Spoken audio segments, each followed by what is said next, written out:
El Imperio Romano estaba al borde del colapso. Calígula, el emperador más demente que jamás haya gobernado, había sumido a Roma en un torbellino de tiranía y locura. Sus excesos, su arrogancia y su desprecio por el Senado lo convirtieron en un enemigo de todos, incluso de su propia guardia. El 24 de enero del año 41 después de Cristo, la Guardia Pretoriana, cansada de sus abusos, lo asesinó brutalmente. En el caos que siguió, los conspiradores esperaban restaurar la República, pero algo inesperado sucedió. Detrás de una cortina en el Palacio Imperial, temblando de miedo, un hombre fue encontrado. Tartamudo, cojo y considerado un necio por su propia familia, este hombre se convertiría en el nuevo emperador de Roma. Su nombre era Claudio. Nacido en el año 10 a.C. en Lugdunum, en la Galia, Tiberio Claudio César Augusto Germánico era miembro de una de las familias más poderosas de Roma. Su padre, Druso el Mayor, fue un célebre general, y su madre, Antonia la Menor, descendía de Marco Antonio y Octavia, la hermana de Augusto. Pero Claudio tenía un problema. Desde niño, sufrió una serie de problemas físicos. Cojeaba, tartamudeaba y tenía espasmos nerviosos. En una sociedad que valoraba la fuerza y la perfección, esto fue visto como una maldición. Su madre lo llamaba monstruo, y su abuela Livia apenas lo reconocía como miembro de la familia. Fue apartado de la vida pública y considerado incapaz de gobernar. Se refugió en los libros y el estudio. Se convirtió en un erudito, un apasionado de la historia, la administración y las leyes. Lo que nadie imaginaba es que esas habilidades lo convertirían en uno de los emperadores más eficientes de Roma. El asesinato de Calígula dejó un vacío de poder. Roma estaba en un momento crítico, y en ese caos, la Guardia Pretoriana encontró a Claudio escondido en el palacio. Lo sacaron a la fuerza, y lo proclamaron emperador. El Senado se resistió, no querían que un hombre débil y tartamudo gobernara. Pero la Guardia Pretoriana tenía la última palabra. Claudio entendió que su única opción era ganarse su apoyo. Les prometió una recompensa de 15.000 sestercios a cada soldado. Y así, con el ejército de su lado, se convirtió en emperador.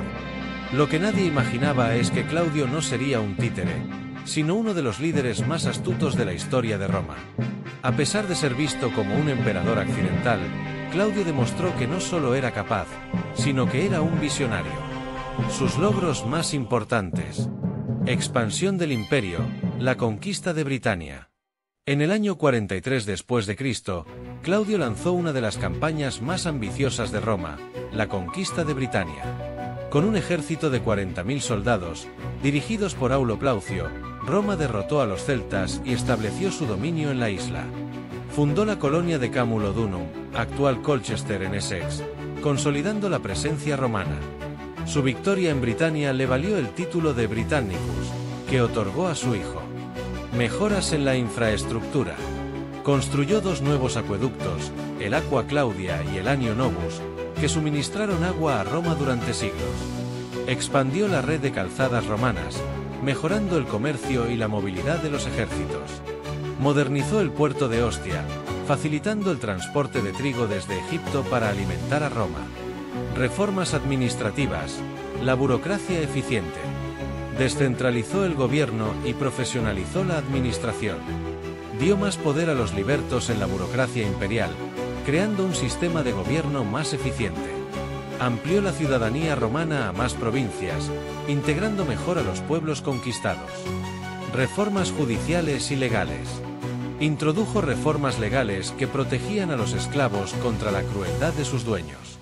Hizo más equitativa la justicia en las provincias, reduciendo la corrupción de los gobernadores. Claudio, el emperador que nadie esperaba, estaba reformando Roma desde sus cimientos. Mesalina, una de las mayores villanas del Imperio Romano. Valeria Mesalina, 25 después de Cristo, 48 después de Cristo, fue la tercera esposa del emperador romano Claudio. Fue célebre por su belleza y las constantes infidelidades a su esposo, el emperador, con miembros de la nobleza romana, así como con soldados, actores, gladiadores y otros. Valeria Mesalina tenía como mucho 18 años en el 38 después de Cristo. Cuando se casó con su único marido, Tiberio Claudio Nerón Germánico. Claudio, por su parte, tenía 47 años, estaba divorciado 2 veces, y era padre de 2 hijos, Claudia Octavia y Británico. Ambos eran primos hermanos, descendientes de la hermana del divino Augusto, Octavia. Mesalina fue frecuentemente infiel a su esposo. Cayo Apio Junio Silano fue, desde la adolescencia de Mesalina, su amor platónico, pero pese a sus múltiples insinuaciones, este jamás le correspondería. Una vez convertida en emperatriz, Mesalina convenció a su esposo Claudio de hacer regresar a Silano a Roma desde Hispania, a donde había sido relegado por sus opiniones políticas. Para tenerlo más cerca aún, Mesalina persuadió a Claudio de casar a Silano con Domicia, la propia madre de la emperatriz. Aún así, su flamante padrastro no cedió, por lo que Mesalina, viéndose despreciada, tramó una conspiración que terminó en el año 42 con Silano siendo ejecutado por traición. Mesalina deseaba igualmente al actor Néster, pero este amaba a Popea Sabina la Mayor. Mesalina también envidiaba los magníficos jardines de Lúculo, propiedad de Décimo Valerio Asiático, así que, para satisfacer ambos caprichos, acusó falsamente a Popea de ser amante de Asiático. Esta infamia provocaría el suicidio de los 2 infelices y el logro de sus objetivos. Mientras Claudio estaba fuera de Roma, en el puerto de Ostia, Mesalina aprovechó para casarse con su amante, el cónsul Cayo Silio. Se ha afirmado que la pareja había tramado una conspiración contra el emperador, al cual Mesalina esperaba derrocar para poner en su lugar a su nuevo esposo. Avisado por su liberto Narciso, Claudio descubrió la bigamia de su esposa y la trama que urdía contra él, por lo que hubo de condenarlos a ella y a Silio a que se suicidasen. Pero no pudiendo hacerlo, solo rasguñándose con el puñal, Mesalina fue decapitada a espada por el centurión que esperaba a verla morir. Claudio, debido a la humillación que había sufrido, tras su muerte decretó que el nombre y efigies de la que había sido su esposa fuesen retirados de todos los lugares públicos y privados en los que se le hacía alusión, por el alto rango que había ostentado, para borrar su recuerdo. Incluso ordenó a su guardia pretoriana que lo matara si se volvía a casar, promesa que no cumplió, ya que contrajo matrimonio con su sobrina Agripina la Menor, siendo este su último matrimonio. Esta conspiró en contra de los hijos de Mesalina, puso en duda la paternidad de Británico, siendo este desheredado en favor de Nerón, el hijo de Agripina, quien después de la muerte de Claudio lo sucedería como emperador. Hoy se la recuerda como la mujer más promiscua de Roma, la emperatriz ninfómana. Mesalina tuvo gran influencia política en las decisiones que tomó su marido durante gran parte de su periodo como emperador romano. En este sentido, se le ha comparado con otro personaje de la historia romana, Livia. Anécdotas históricas de su promiscuidad. Los rumores y habladurías sobre la ninfomanía de Mesalina constituyen una leyenda que ha llegado hasta nuestros días, pero cuya historicidad no está clara del todo. Según el escritor Plinio el Viejo, Mesalina, orgullosa de su legendaria lascivia, lanzó un reto al gremio de las prostitutas de Roma, las instaba a participar en una competición que ella organizaría en palacio, aprovechando la ausencia de su esposo, quien estaba en Britania. Dicho desafío consistía en saber quién podía atender a más hombres en una noche. El certamen daría inicio al anochecer, y a él asistirían muchos hombres importantes de la corte, además de otras damas a las cuales Mesalina había convencido de participar. Las prostitutas aceptaron el reto y enviaron a una representante, la prostituta más famosa de Roma, una siciliana llamada Escila, cuyo nombre era el mismo que el del monstruo femenino citado por Homero en la Odisea, el cual se tragaba enteros a los hombres que tripulaban los barcos que pasaban por el estrecho de Mesina, Italia, siendo el apodo obviamente una clara alusión a la capacidad sexual de la prostituta. Aquella noche, después de haber sido poseída por 25 hombres, Escila se rindió y Mesalina salió victoriosa, pues superó la cifra al llegar al amanecer y seguir compitiendo. Según se dice, aun después de haber atendido a 70 hombres no se sentía satisfecha, llegando hasta la cifra increíble de 200 hombres. Cuando Mesalina pidió a Escila que regresara, ésta se retiró diciendo: «Esta infeliz tiene las entrañas de acero». Según el poeta Juvenal, Mesalina llegó a prostituirse en el barrio de Subura bajo el apodo griego de Licisca, mujer loba. Aunque la historia de esta infame apuesta ha sido transmitida de generación en generación, es importante recordar que muchos de los relatos sobre Mesalina fueron creados por sus enemigos políticos, que buscaban destruir su reputación. Fue ejecutada en el año 48 después de Cristo tras ser acusada de conspirar contra su esposo Claudio. Sin embargo, su leyenda, alimentada por historias como la de su apuesta con Escila, sobrevivió a su muerte, convirtiéndola en uno de los personajes más fascinantes y controvertidos de la historia romana. Por otro lado, Escila, aunque derrotada en esta particular competición, siguió siendo un símbolo de belleza y seducción en las calles de Roma, su nombre vinculado para siempre con el de la emperatriz en una historia donde el poder y el placer se enfrentaron en una batalla nocturna inolvidable. La cortesana más bella de Roma, el escándalo de Escila y Mesalina. Escila gana de forma más significativa entre bastidores la apuesta con Mesalina. Los hombres que ha seducido, por su importancia social, se convierten en valiosos aliados, reforzando su posición e influencia en la sociedad romana. Aunque Mesalina ganó numéricamente, Escila demostró una perspicacia superior, ganando poder y respeto duraderos. La vida de una cortesana. La vida de Escila como cortesana es un rico tapiz de experiencias y relaciones. Lejos de la mirada pública, es confidente, consejera y a veces conspiradora. Su vida cotidiana revela las complejidades de su posición en la sociedad. Una mujer que, a pesar de su posición marginal, ejerce una influencia significativa. Escila representa una figura polifacética que desafía los estereotipos comunes asociados a las cortesanas. Su inteligencia y sus conocimientos de literatura, filosofía y arte la distinguen y la convierten en una compañera deseable para hombres de todas las clases sociales. Utilizó su estatus para acumular conocimientos y poder, consciente de que en Roma, la información es tan valiosa como el oro. Tras la apuesta con Mesalina, Escila se ve inmersa en una red de tramas e intrigas políticas. Su habilidad para desenvolverse en las complejas relaciones de poder de Roma se hace cada vez más evidente. Escila, con su aguda inteligencia y su innegable encanto, se convierte en la pieza central de los juegos de poder, manipulando e influyendo las decisiones de las altas esferas de la sociedad romana. A cada paso, camina sobre una fina línea entre la lealtad y la traición, equilibrando hábilmente las frágiles alianzas que forma. Escila se ve envuelta en una serie de maniobras políticas, utilizando su influencia para proteger sus intereses y los de sus aliados. Su participación en diversas conspiraciones, unas para acabar con sus enemigos y otras para proteger a sus amigos, revela la peligrosa y a menudo mortal naturaleza de la política romana. Escila se debate entre el amor y el deber, el deseo personal y las exigencias de su posición en la sociedad, desarrollándose una historia de amor prohibido y trágico que arroja luz sobre las facetas más vulnerables de su carácter. Esta relación con un hombre de posición y poder ofrece una visión de una Escila diferente, una mujer que anhela una conexión genuina y amorosa, más allá de los juegos de poder y seducción. La furia de Mesalina.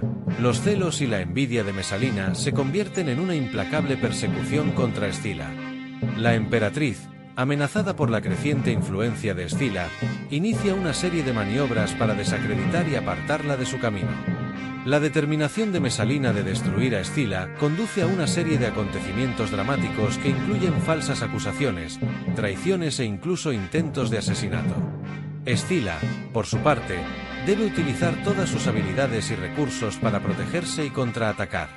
Esta parte de la historia es tanto un testimonio de la resistencia de Escila como una mirada a la naturaleza despiadada y a menudo cruel de la política en la antigua Roma. El juicio de Escila. Las consecuencias de la apuesta con Mesalina alcanzan un punto crítico cuando Escila se ve arrastrada de repente al centro de una controversia política, acusada de traición y conspiración contra el imperio. Se encuentra ante el tribunal, un lugar donde las palabras tienen el poder de salvar o condenar. En este momento crucial, Escila se enfrenta no solo a los jueces, sino también a la opinión pública de Roma. Las acusaciones son graves, y tiene que utilizar toda su astucia y elocuencia para defenderse. La sala del tribunal se convierte en un teatro donde Escila, con su ingenio y habilidad retórica, desmonta las acusaciones una a una. Argumenta no solo su inocencia, sino también su contribución al imperio, destacando su papel como consejera y confidente de importantes personajes. A través del juicio, vislumbramos la complejidad del sistema jurídico romano y el papel de la retórica y la persuasión en la justicia de la época. Escila emerge no solo como una figura de resistencia, sino también como símbolo de sabiduría y dignidad ante la adversidad. Revelaciones tras el juicio. Empiezan a salir a la luz secretos hasta entonces ocultos que arrojan nueva luz sobre la historia de Escila y su influencia en Roma. Descubrimos que estuvo implicada en acontecimientos cruciales del imperio, influyendo en decisiones y moldeando el curso de la historia de formas antes inimaginadas. Las revelaciones muestran a Escila como una mujer no solo de belleza y encanto, sino también de inteligencia y perspicacia política. Se revela como una estratega excepcional, cuyas acciones tuvieron un impacto significativo en la política y la sociedad romanas. Se exponen sus conexiones con importantes figuras históricas, lo que demuestra su papel crucial entre los bastidores del poder. Estos descubrimientos redefinen la percepción de Escila, no solo como cortesana, sino como pieza clave en el tablero político de Roma. El fin de una era, y el dios de la muerte elige a Escila. La historia de Escila, llena de pasión, poder e intriga, llega a su acto final de forma tan dramática como la vida que vivió. Tras sobrevivir a las turbulencias de la política romana y dejar su huella indeleble en la sociedad, el destino de Escila no encuentra su desenlace en el esplendor, sino en la sombra de la tragedia. En los últimos años de su vida, Escila se ve cada vez más implicada en las complejas redes de poder que tejen el tapiz político de Roma. Su influencia, antes fuente de admiración y respeto, empieza a suscitar envidias y hostilidades. En una época marcada por feroces rivalidades políticas y despiadados juegos de poder, ser una figura influyente como Escila suponía estar constantemente en peligro. La historia de su muerte está rodeada de misterio y controversia. Las fuentes históricas sugieren que Escila fue víctima de una conspiración urdida por quienes veían en su influencia una amenaza para sus propios intereses. Otras versiones apuntan a un desenlace más personal, una tragedia vinculada a una infructuosa relación amorosa que culminó en un acto de desesperación. Independientemente de las circunstancias, su muerte simboliza el fin de una era, marcando el cierre de un capítulo significativo de la historia romana. En la memoria de Roma, Escila sigue siendo una figura legendaria, símbolo de una época de grandes logros y excesos igualmente grandes. Su vida llena de momentos de poder, pasión e inteligencia resuena como un eco de la antigüedad, recordándonos la complejidad de la naturaleza humana. Su historia, tejida entre las sombras del Imperio Romano, nos recuerda que cada vida tiene una leyenda que espera ser contada. El último día de Claudio. Pero Claudio tenía un enemigo en casa, su esposa Agripina la menor. Ella quería asegurar el trono para su hijo, Nerón. Para ello, Claudio debía morir. El 13 de octubre del año 54 después de Cristo, durante un banquete, Agripina le sirvió un plato de setas envenenadas. Claudio murió esa misma noche. Algunos dicen que intentó vomitar el veneno, pero su propio médico lo ayudó a morir, introduciendo una pluma envenenada en su garganta. Así terminó la vida del emperador que reconstruyó Roma. El legado de Claudio. Claudio, el emperador que fue despreciado por su propia familia, terminó dejando un legado imborrable. Fue un estratega, un reformador y un constructor. Demostró que el poder no depende de la apariencia, sino del intelecto. Roma lo recordaría para siempre. La historia de Claudio es una de las más sorprendentes del Imperio Romano. Un hombre que fue rechazado por su familia, ridiculizado por su apariencia y subestimado por todos, terminó siendo uno de los emperadores más trascendentales de su tiempo. Claudio no llegó al poder por ambición, sino por azar. No fue un líder elegido por su carisma ni por su fuerza, sino por una serie de circunstancias inesperadas. Sin embargo, lo que hizo una vez en el trono, cambió Roma para siempre. Su reinado marcó una nueva era de expansión y estabilidad. Conquistó Britania, modernizó la administración imperial, impulsó la infraestructura y reformó las leyes. No fue un gobernante perfecto. Sus matrimonios tumultuosos y la influencia de sus esposas Plaucia Urgulanila, Eliapetina, Mesalina y Agripina lo llevaron a tomar decisiones fatales, pero su legado es innegable. Su historia nos deja una lección poderosa: la grandeza no siempre proviene de donde esperamos. A veces, los más subestimados, los marginados, los que son ignorados por la historia, son quienes terminan transformándola. A pesar de su trágico final, Claudio dejó un imperio más fuerte y preparado para el futuro. Su legado es prueba de que el intelecto y la visión pueden ser más poderosos que la espada. Hoy, al mirar atrás, podemos decir con certeza: Claudio no fue un emperador accidental. Fue un líder que Roma necesitaba, aunque no lo supiera. Si te gustó este vídeo, suscríbete, danos un like, y activa la campanita, para saber más de los emperadores romanos, y únete a nuestra comunidad de amantes de la historia. ¡Hasta la próxima!